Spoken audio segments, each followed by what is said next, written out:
The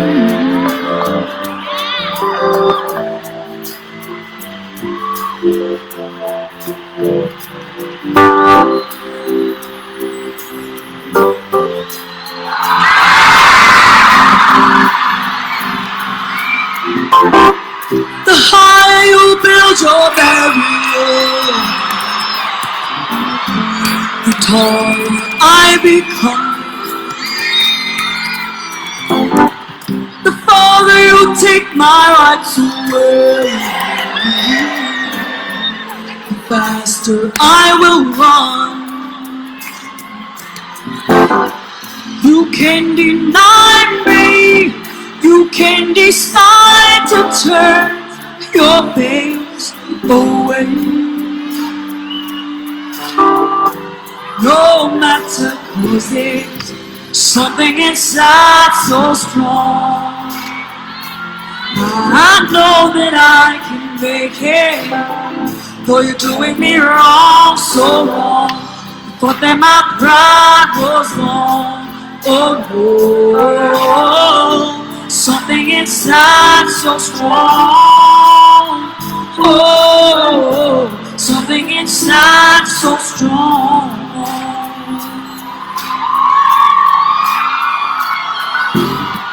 The more you refuse to hear my voice, the louder I will sing. Yeah. You hide behind walls of Jericho, the walls come tumbling down. Yeah. Deny my place in time, you squander wealth that's mine. My light will shine so bright it will blind you, because there's something inside so strong. Hey, hey, I know that I can make it, though you're doing me wrong, so wrong. You thought that my pride was gone. Oh, something inside so strong. Oh, something inside so strong. Hello, my name is Terry Jo, and that is a song sung by Lyra, one of my favorite artists. She's from South Africa. She's just has a beautiful, beautiful voice, and it's called Something Inside So Strong. I wanted to start with a song to give me courage, because I'm, for some reason, very nervous about talking about what I want to share tonight about racism. And I think part of it is just because I'm really aware of how our hearts are breaking in the United States. And there's a lot of things playing into this. And I'm really feeling the sensitivity of everything that's happening, as I know so many of us are.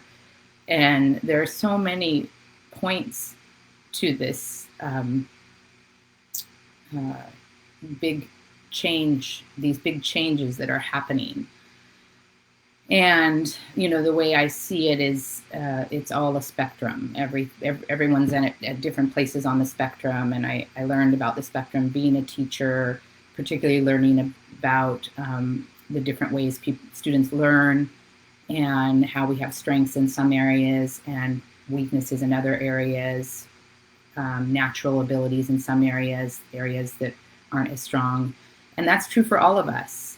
And it's true with the whole concept of racism, which I'll talk about in a little bit. And I've been posting a lot of things on Facebook, and I just really felt like I needed to have a conversation about this and why the Black Lives Matter movement is so near and dear to me. I'm actually very excited about this time, and I know for some people it's very scary because it's unknown. And I also know because of COVID, our emotions are all over the place about that. We've been having to deal with so many things, but this is the year 2020, y'all. This is about seeing clearly. This is about clear vision. This is about truth being revealed.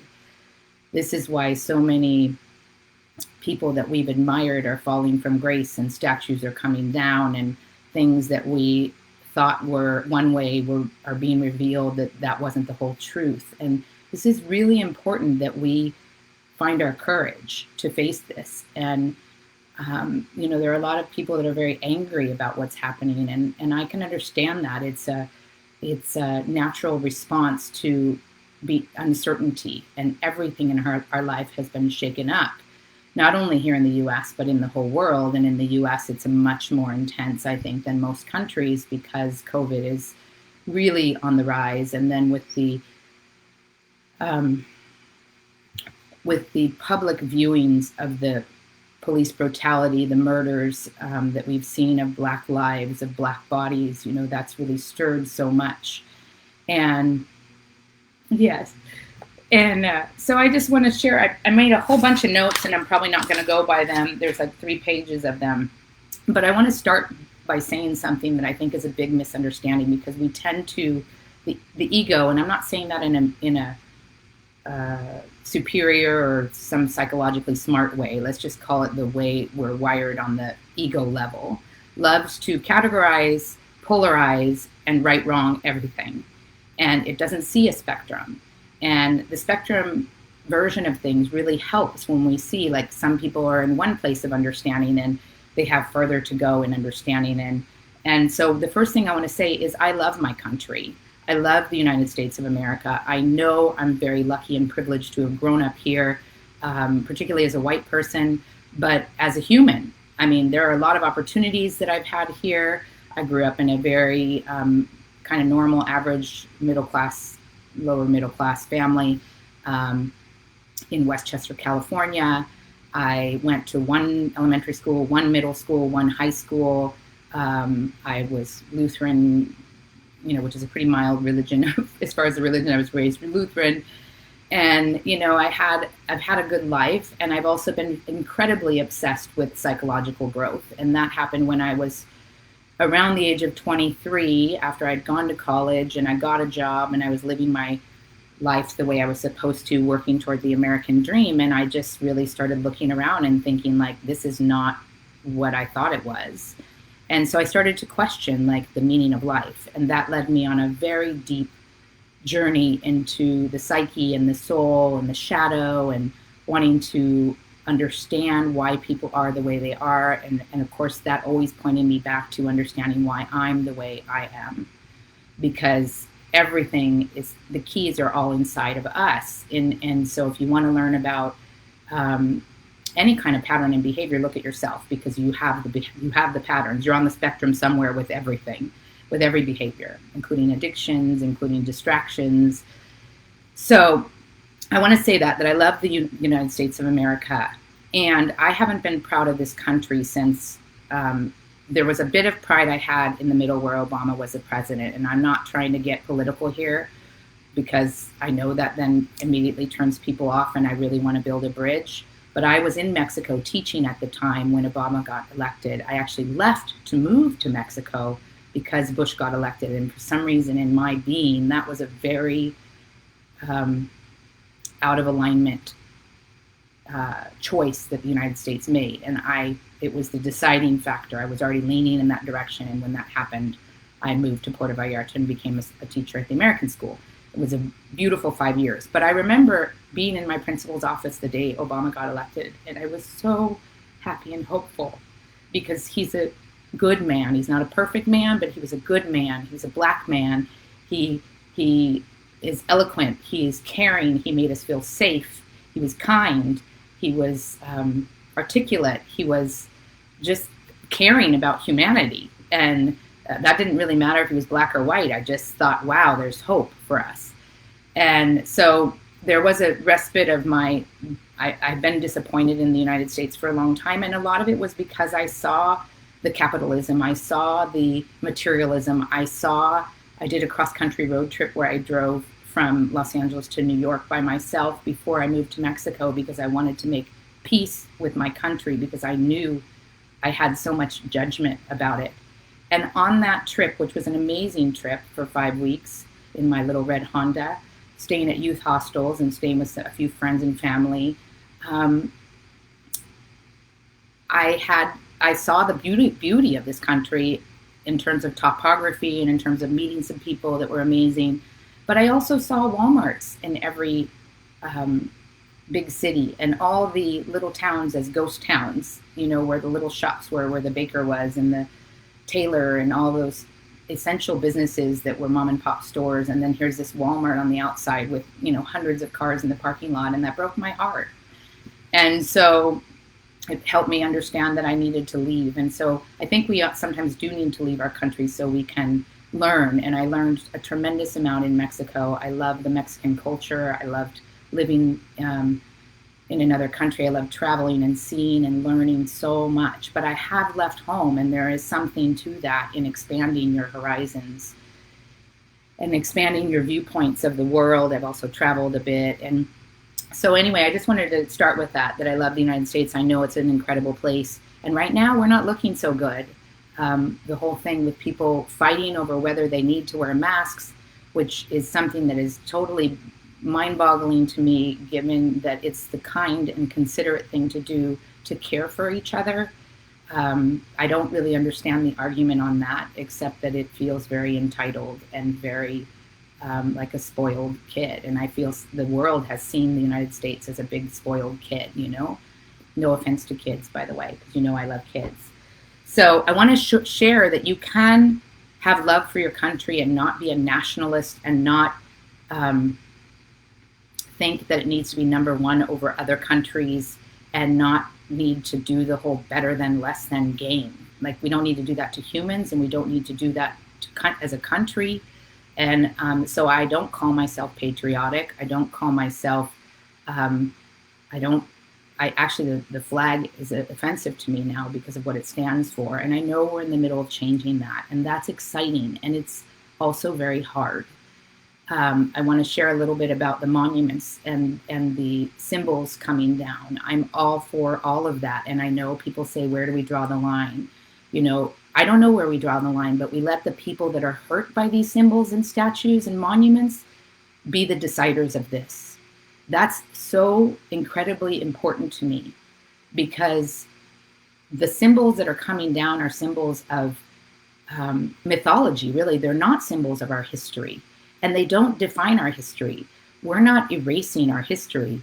We're actually having to face it and come to terms with it. And I remember as a little girl, mainly in middle school and high school, I completely tuned out of history class. I was always taught by white males that I remember in history, and just didn't trust the story. I was interested in stories about the Indians, the Native Americans. I was interested in stories about the women's movement, and I was interested in stories about the civil rights movement. Other than that, you could take all your generals and your wars and your whatever else they taught us about, that I just didn't trust it. I turned away from it because I felt like something was missing. Now, I'm no historian by any means, because clearly I didn't pay attention.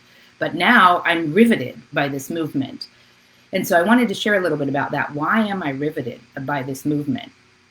I've had experiences of witnessing racial profiling. I spent the night in jail over trying to stop racial profiling that happened in Hermosa Beach.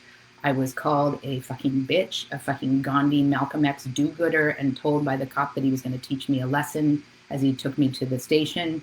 I was so deeply affected by that experience. This was in 2004, 2003. And I was taken to the Hermosa Beach City Jail, and I was livid. I was so angry, and I got out vowing that I was going to go and tell the judge what happened. And then I learned really quickly that that's not how the system works, that I was told by the attorney that I would be harassed, that I would be followed, my license plate would be, ran, and I would get tickets. It would affect my job as a kindergarten teacher in Hawthorne, all these things. And I was just terrified. And so I shut up and I didn't say anything. The attorney advised me to just let him do the talking. And he was a nice guy, and he was on my side. And I didn't even hire an attorney because that's how naive I was. I thought I was going to just go in and tell the judge what happened. And he was going to say, I'm really sorry that happened. We're going to definitely look into this. And when my friend, who was a total surfer, a guy named Dave Paquin, saw me, he just got back from a surf trip, and he was just this heart of gold guy. And he said, what are you doing here? And he saw the charges, and he said, I need to you need to really let me handle this because, it's just best. And they're known racist in this town and all that stuff. So that was one situation, but there were several situations that I had in high school where I witnessed some things and just little things that happened along the way that I knew weren't right. And so what I did personally, I was a kindergarten teacher. I taught in Hawthorne and then I taught in Puerto Vallarta. I made sure to be very careful about the way I taught. I was very inclusive. I was very celebratory of the color of people's skin. I don't buy into that whole I don't see color BS. It really offends me that people think that's some high spiritual way to be. Black is beautiful. Brown is beautiful. Red is beautiful. Like our skin and our cultures are beautiful. In fact, if anything, I've always been very envious and jealous that I didn't feel like I had culture because mine was so whitewashed that I didn't have like a lot of rituals and I didn't have a lot of songs and I didn't have stories and I didn't have things like that I felt other cultures had. And I did immerse myself in the Black culture in high school and I immersed myself in the Hispanic culture in later years. And so I feel like I have some experience of that and I always felt more welcomed and at home there. Like I felt there was a big loving and embracing that happened there that I sometimes didn't feel in the white culture. And so where was I going with that? But what I want to, and I even remember something specific. I bought a set of dolls and I purposely bought multicultural dolls. There were 5 dolls and they were different colors. And I always made it a point to pick the brown and black dolls because, I knew I had an influence on those kids and I would, celebrate them and I would want to play with them because I wanted the black and brown children in my class, which were a lot. Actually, most of the class was black and brown. I wanted them to know that black and brown is a beautiful thing. And so I've done my things that I could do. Of course, I could use the whole I have black friends and brown friends and dated black guys and brown guys and all of that, which is true. But it wasn't until really the George Floyd murder that it was a talk that I heard. There was a few things that kind of domino set up. And one of this was, I think it was Vivek's one that says, "You are racist, yes, you." And I was listening to him and it just like went right in, that I have racist tendencies. Like I was raised in a racist culture. So I'm on the spectrum too, even though I've defended things and I've, tried to use my voice and, tried to stand up. I still need to work on this. And I definitely have privilege from the white supremacy system. Other things that contributed to my awakening in the past couple years are a dear friend, Catherine Hervey, was working on a film called The Prison Within, where she was filming men that were incarcerated in San Quentin and telling their stories. It's an incredibly powerful film that I think is coming out this summer. I can't wait for you all to see it. It's so incredible. It's about healing trauma in prison, but it also opens up the conversation about mass incarceration. And I had been resisting watching that movie 13th for, I don't know how long, a year, because I was afraid. I'm afraid to see these things. And so I kept putting it off. But I recently watched that, and boy, that explains so much. If you want to understand more about why people are really jumping on this movement, watch movies like that. There are so many films. There are so many books. There are so many articles. There are so many videos, and it's all like massively coming out right now. Hi, Kathy. Good to see you. And so working in the prisons and then also with Fritzy in the Compassion Prison Project, my eyes started to be open in that way as well over this past year because I started doing the prison work and noticing like, why are there so many black and brown people in here? Like, that's just not right considering the percentages of race, in our country. And so then I started looking more into mass incarceration and the school to prison pipeline. And I'm still, like I said, no authority on any of this. I'm just in the deep dive of educating myself. And that's what I'd say most I'm doing right now is just getting educated. But the more educated I get, the more my heart breaks.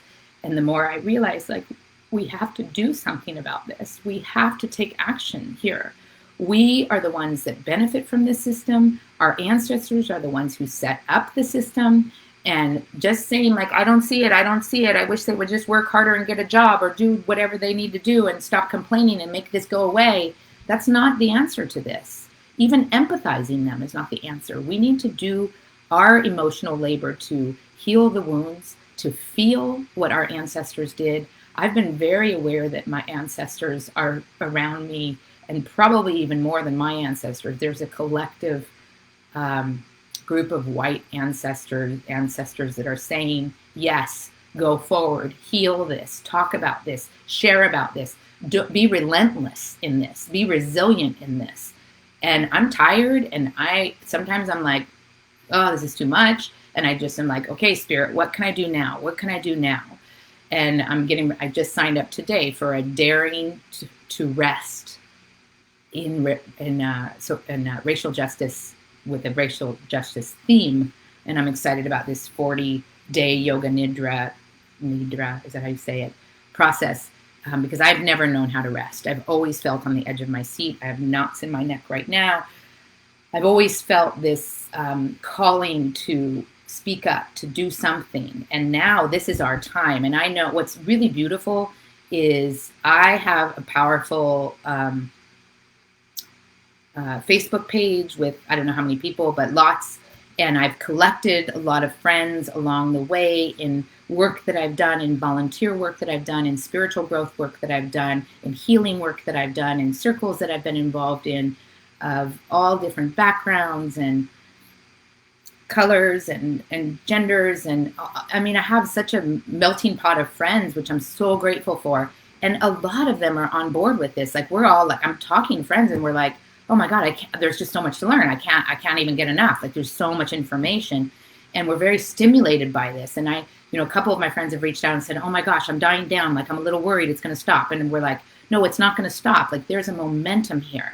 And what I want to share about that is part of why I'm aware that I couldn't do much as a single lonely person, and other people didn't feel they could do much, is because the time wasn't here yet. All of these things have been happening, but we weren't able to see them because we didn't have the videos. We didn't have the World Wide Web. And I mean that spiritually connecting, and also literally the World Wide Web. We didn't have this ability to mass communicate. We have it now. So we're reaching out and we're saying, oh my God, I'm seeing it. Did you see this? We're sharing like crazy. We're posting.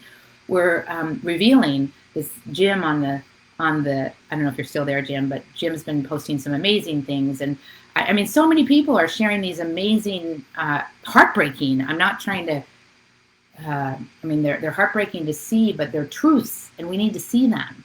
And when we heal this ancestral thing, and I'm speaking really to white people, I can't speak to Black people because I'm not Black and I don't have their experience, but I can speak to white people, white friends, family, anyone who's willing to listen, and say, like, this is for our benefit.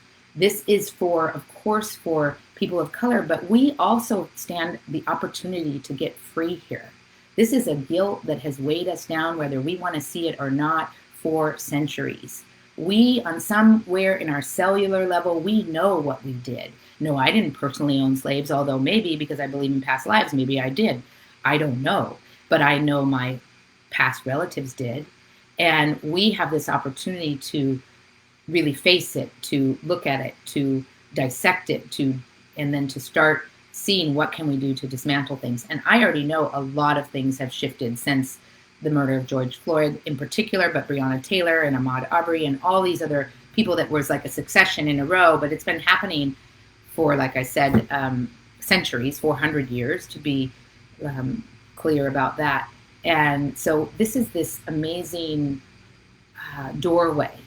And so I want to share something about the people that are getting upset about the monuments toppling and being taken down, and this feeling. First, I want to acknowledge that it's okay to feel angry and sad about it, but I would ask you to question what that anger and sadness is, because I would go deeper, that it's not about the symbols falling. It's about the fact that we've been lied to. And if you're not there yet on the spectrum, if you haven't been able to see the lies yet, give yourself a little break on that, but be curious. Say, like, okay, what if I'm missing something here. Just explore the Confederate flag and see what the messages were. That you can go to Wikipedia and see what the messages were about that. And I mean, there's just so much.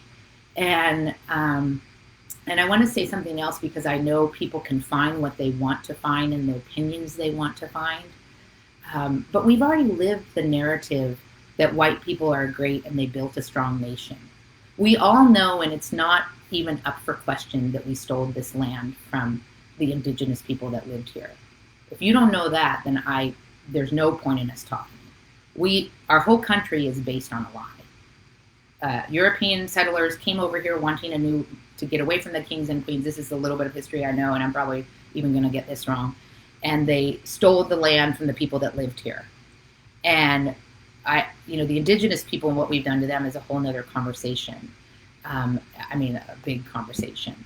But what I want to talk now is about Black Lives Mattering. And I want to say something about the people that come in with this all lives matter bullshit. It's bullshit.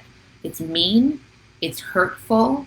It is completely dismissive of Black people. And it's actually the whole reason why they're having to shout Black Lives Matter. I got Black Lives Matter t-shirts. I just ordered some masks. And what's weird, I'm staying in Palm Desert right now, is I have a fear wearing that. That is insane, that I have a fear wearing something that says Black bodies matter. Think about that. Why? Why would anyone be afraid to say someone's life mattered? Like, we have to do better than this. I'm still wearing it, by the way. I haven't had any, I actually want to wear it every day, all day. I haven't had any negative comments, but I'm having to brace myself if I do and try to know what to say. The other thing I want to talk about that has been it's a trigger point for me. So All Lives Matter is a trigger point for me. Two things, there's several things, but the whole thing of people supporting Trump and saying you're not a racist. I call bullshit on that. There is no way. I don't care what your politics are. I don't have anything against Republicans. I really don't. I don't care if you're Democrat, Republican, Independent. I don't care. If you're supporting Trump, you are a racist. You are an active racist. Everything he has done since the day he's got into his office has demonstrated full-blown, blatant racism. Everything. I mean, from all over, from the way he's treated Muslims, just everything out of his mouth is a racist, white supremacist agenda.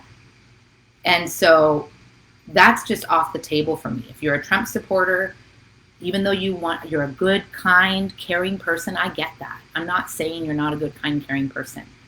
You need to check your privilege, and you need to check, why am I supporting a racist president? Because of the economy? No, we can do better than that. The other thing I want to talk about, it's such a big deal too. Now, why am I forgetting it? Oh, darn it. All Lives Matter. Let me just take a breath here. I'm totally drawing a blank, and it was something so important right now. Looting. Thank you, Lord. It's Kathy said the word Black is the problem. Black Lives Matter, right?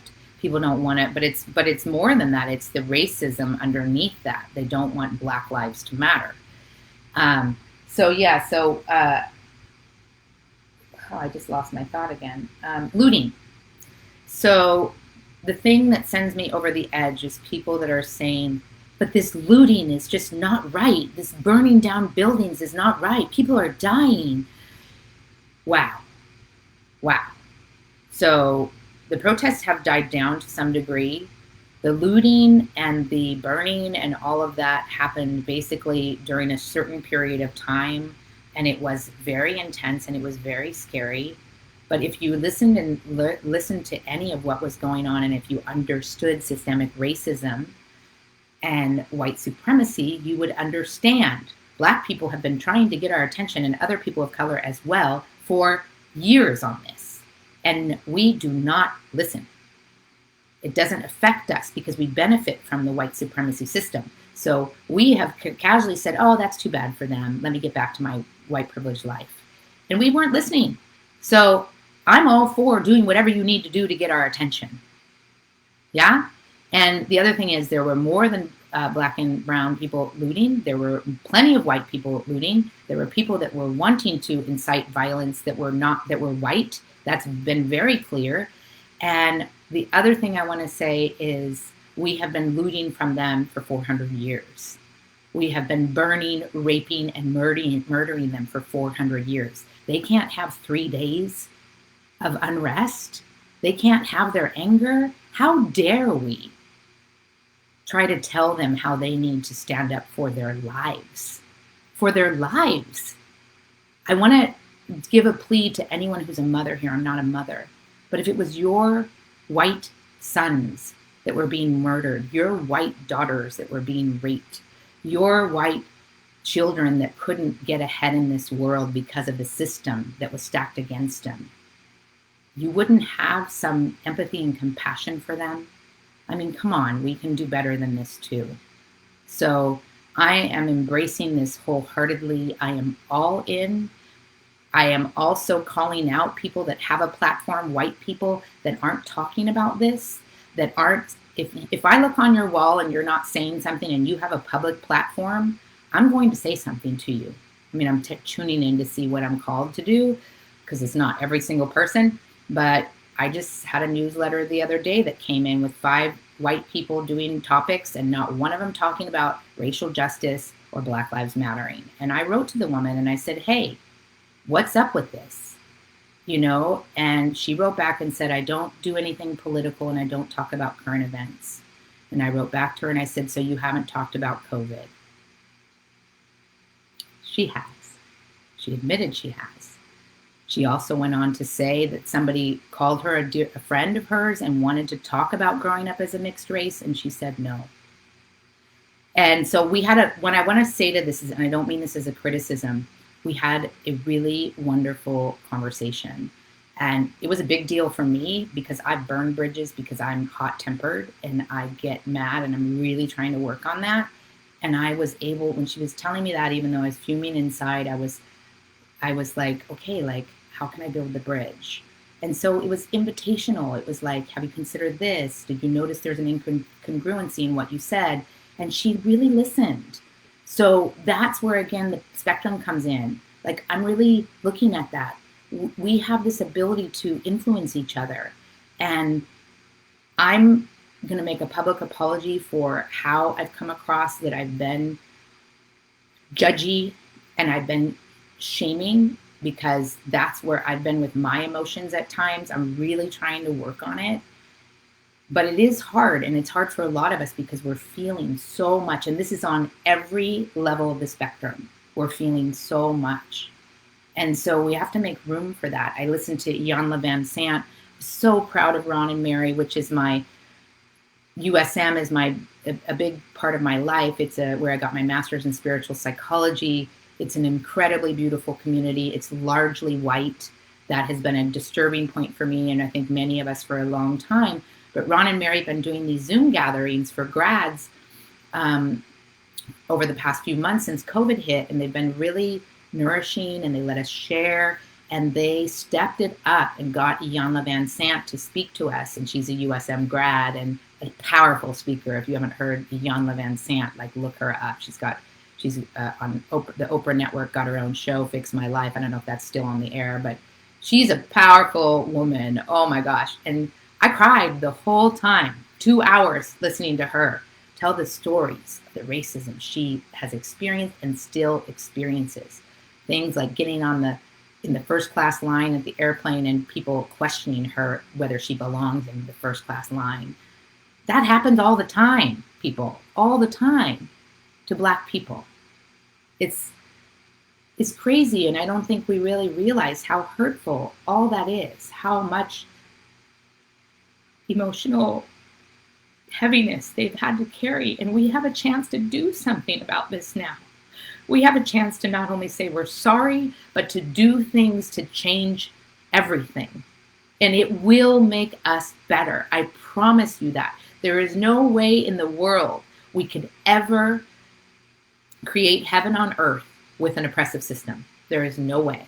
Not women over men, not adults over children, not Christians over Muslims or any religion over any religion, not white people over people of color. There's just no way. It doesn't work. So this is this grand opportunity that's in front of us that we get to really step up. And I'd say the first step, if you're on the spectrum, that's like, I'm really thinking about this now, which I'm super grateful that you are. Like, this is making me question things. Like, maybe I need to look a little closer. Write me a private message, and I'll give you a whole list of articles and books and movies and things you can watch to just start learning. And be prepared to cry a lot. I mean, I don't think anything new birth happens without a lot of pain. We're having this opportunity to birth this whole new place that's true to our Constitution, where the life, liberty, and pursuit of happiness is available to all of us.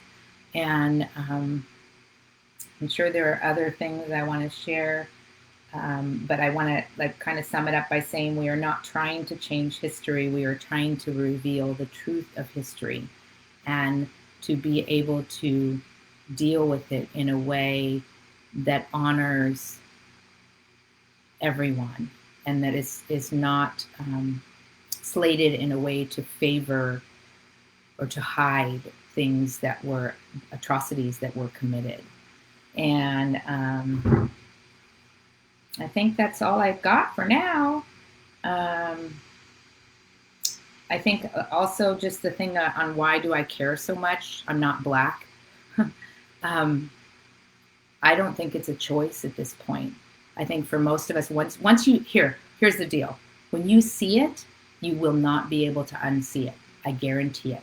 Now, if you want to hold on super tight to your belief that it's only our efforts that make us great, which, by the way, that comes from you thinking that you've efforted your whole life and you've made it great by your efforts alone, which is delusional, because if you're white, you had privilege, you had opportunity, you had better schools, you had a lot of things, you had better financial situations. Not all of us, I know, there are definitely poor white people that grew up in poor areas and had a lot of challenges, but you still didn't deal with the systemic levels that people of color have been dealing with their whole life. So I'm inspired, I'm excited, I'm obsessed about it. I need to get a little bit more rest. One of the reasons why I speak loud and often about this is because I know the more of us that do this, the faster it will happen, the more graceful it will be, and the better we'll all feel. I feel incredible stepping up in the ways that I'm stepping up, speaking out in the ways that I'm speaking out, studying in the ways that I'm studying. It's rejuvenating. I know it's aligned. I'm talking to God all the time about it, and I'm like, what can I do now? What's mine to do? How can I help? And we're amazing humans, like all of us. So be willing to look. Be willing to look in the mirror. Be willing to talk to friends. Be willing to reach out to people of color, and say, hey, like, can I help in any way? Don't ask them to teach you anything. They're tired, okay? Reach out and ask white people to do that. But maybe you feel called, like I put a post on here. It was really a beautiful thing and a surprise for me. I just basically said, hey, I'm sorry to, it was a long post, to Black people of color, because I've lost touch with a lot of my friends that I had that were Black, and I got this beautiful response of people reaching out to me. But don't expect anything from people of color. Like, let them have their healing. They're going through tremendous healing, because let me tell you something else. Iyanla revealed it. I've had other friends reveal it. This is nothing on what they're going through, because they've been realizing, they've known this, but now the body memories are coming up because it's safer, because we're all holding the load. So they're experiencing their ancestral trauma of being raped and murdered and slaves and mass incarcerated and all these things. So let's send light to all of us, of course, but to them as well. Like, this is a much bigger load for them to unravel. And we're all getting this grand opportunity to really face the truth, to face our history, and to bring in more loving and bring in more compassion and bring in more kindness and bring in reparations and start to build a new system that works for everyone. I love you all. Thanks for tuning in. And remember, you are the blessing.